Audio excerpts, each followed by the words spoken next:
ಕೊಪ್ಪಳದಲ್ಲಿ ಬಿಜೆಪಿ ರಾಜ್ಯಾಧ್ಯಕ್ಷ ವಿಜಯೇಂದ್ರ ಪ್ರಚಾರ ನಡೆಸಿದ್ದು ಬಿಜೆಪಿ ಅಭ್ಯರ್ಥಿ ಡಾಕ್ಟರ್ ಬಸವರಾಜ್ ಪರ ಮತಯಾಚನೆ ಮಾಡಿದ್ದಾರೆ.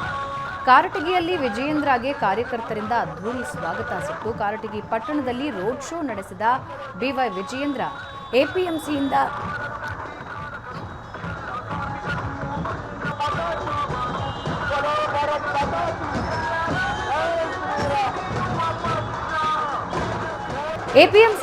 ಬಿವೈ ವಿಜಯೇಂದ್ರ ರೋಡ್ ಶೋ ನಡೆಸಿದ್ದಾರೆ. ಪಟ್ಟಣ ಪಂಚಾಯತ್ ವರೆಗೂ ರೋಡ್ ಶೋ ನಡೆಸಿದ ಬಿವೈ ವಿಜಯೇಂದ್ರ, ಶಾಸಕ ಜನಾರ್ದನ್ ರೆಡ್ಡಿ, ಎಂಎಲ್ಸಿ ಹೇಮಲತಾ ನಾಯಕ್ ಕೂಡ ಈ ರೋಡ್ ಶೋನಲ್ಲಿ ಭಾಗಿಯಾಗಿದ್ದರು.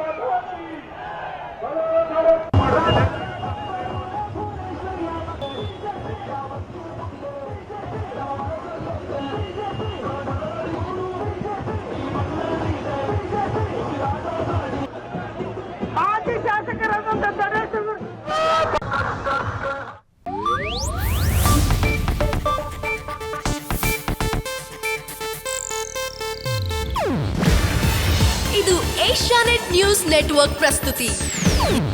ನೀವು ನೋಡ್ತಿದ್ದೀರಾ ಏಷ್ಯಾನೆಟ್ ಸುವರ್ಣ ನ್ಯೂಸ್.